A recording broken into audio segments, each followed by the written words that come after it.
یہ سارے پاکستانی مولوی اپنے آپ کو حضرت تھانوی کا مرید کہتے ہیں۔ حضرت تھانوی نے مفاسد چندہ کے نام سے ایک کتاب لکھی ہے، اور اس میں فرمایا کہ دیکھو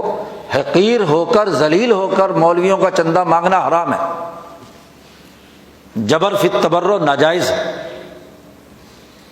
حضرت تھانوی کو کسی نے پیسے بھیجے اور منی آرڈر پہ لکھ دیا کہ جی پچھلی دفعہ پیسے بھیجے تھے تو رسید نہیں آئی تھی، اس دفعہ رسید نہ آئی تو میں آئندہ پیسے نہیں بھیجوں گا،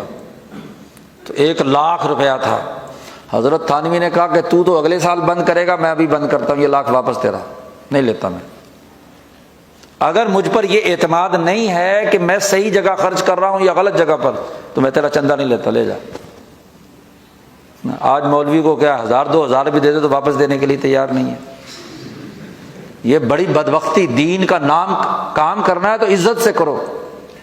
حضرت گنگوہی رحمۃ اللہ علیہ نے خط لکھا حضرت شیخ الہند کو دیوبند میں کہ جتنے وسائل ہوں اتنا کرنا، ضروری نہیں بھیک مانگنا، جی عزت سے اگر کام کر سکتے ہو دین کا تو کرو، ورنہ کیا ہے چھوڑ دو، کوئی ضرورت نہیں ہے۔ یہ دین کو بھکاری بنا دیا تو اس سے تہذیب نفس ہوگی۔ تو سخاوت نفس کے بجائے جس نے اشراف نفس سے ایڑیاں اٹھا اٹھا کر دوسروں کی جیبوں پر نظر رکھی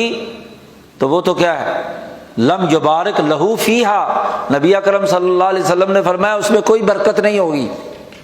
اور ایسا مال جو بخل نفس سے لیا گیا ہو، ہاں جی وہ اشراف نفس سے لیا گیا ہو، اس میں برکت کہاں ہوتی ہے؟ وہ لاکھوں کروڑوں بھی آ جائیں تو ختم ہو جاتے ہیں۔ اور جو سخاوت نفس سے ہو، بس ضرورت پوری کرنی ہے، اس کے مطابق اگر ہو تو پھر تو کیا ہے، جائز ہے۔ حضرت عمر رضی اللہ تعالیٰ عنہ کو نبی اکرم صلی اللہ علیہ وسلم نے فرمایا کہ تو کسی سے بھیک مت مانگنا، کسی پر بوجھ مت بننا، اپنی محنت اور مشقت سے کمانا، جی۔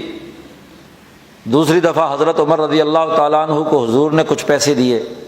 جی ان کے حصے کے، تو عمر فاروق نے لینے سے انکار کر دیا کہ آپ نے منع فرمایا تھا کہ کسی دوسرے سے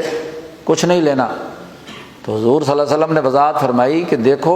اگر تمہیں اشراف نفس کے بغیر کسی نے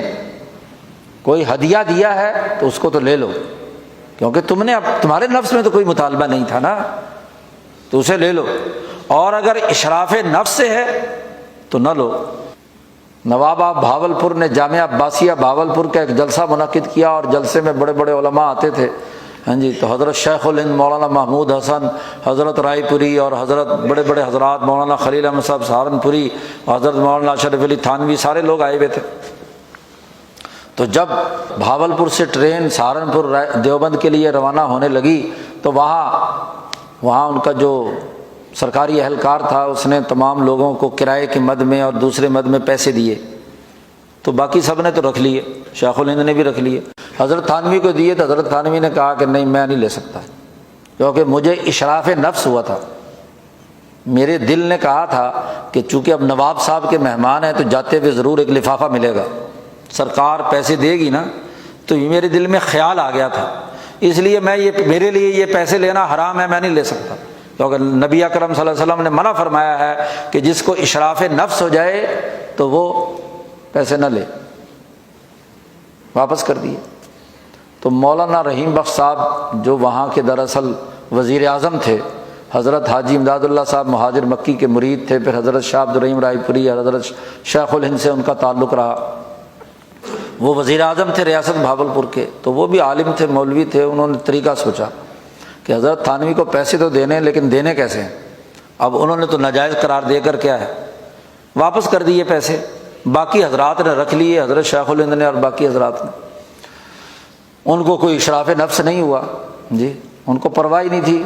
جی تو ان کو پیسے انہوں نے رکھ لیے۔ اب انہوں نے جناب والا حضرت تھانوی نے انکار کر دیا، تو حضرت مولانا رحیم بخش صاحب نے وہ جو آدمی تھا اسے ٹرین کے آخری ڈبے میں سوار کرا دیا کہ ٹرین جب بھاولپور سے چلے اور ریاست بھاولپور اور نواب صاحب کی سرکار سے باہر نکل جائے، فیروز پور اسٹیشن پر رکے تو وہاں جا کر حضرت تھانوی کو پیسے دے دینا، جی۔ اب ٹرین چل پڑی، فیروز پور اسٹیشن پر اترے تو وہاں وہ آدمی آیا، اب چونکہ ریاست بھاولپور ختم ہو چکی ہے، نواب صاحب کا کوئی سرکاری وہاں تعلق نہیں رہا، اور یہ بات بھی طے ہو گئی کہ اب ہم ریاست سے نکل کر دوسرے پنجاب کے علاقے میں داخل ہو گئے ہیں، تو پھر وہ آیا منشی اور اس نے کہا کہ یہ حضرت اب رکھ لیں پیسے، ہاں جی، تو حضرت تھانوی نے رکھ لیے۔ کیوں؟ کہ اب کوئی اشراف نفس نہیں تھا، پتہ نفس کو پتہ چل گیا کہ مجھے پیسے نہیں ملیں گے، تو سخاوت نفس تھی، تو حضرت تھانوی نے وصول کر لی۔ تو بات بنیادی سی ہے سخاوت نفس کی، اشراف نفس کی مذمت کی ہے نبی اکرم صلی اللہ علیہ وسلم نے۔ تو شاہ صاحب کہتے ہیں کہ اخبات للہ تعالی کے بعد، نماز روزہ عبادات کے بعد سب سے اعلیٰ ترین خلق، نفع بخش خلق سخاوت نفس ہوا، سخاوت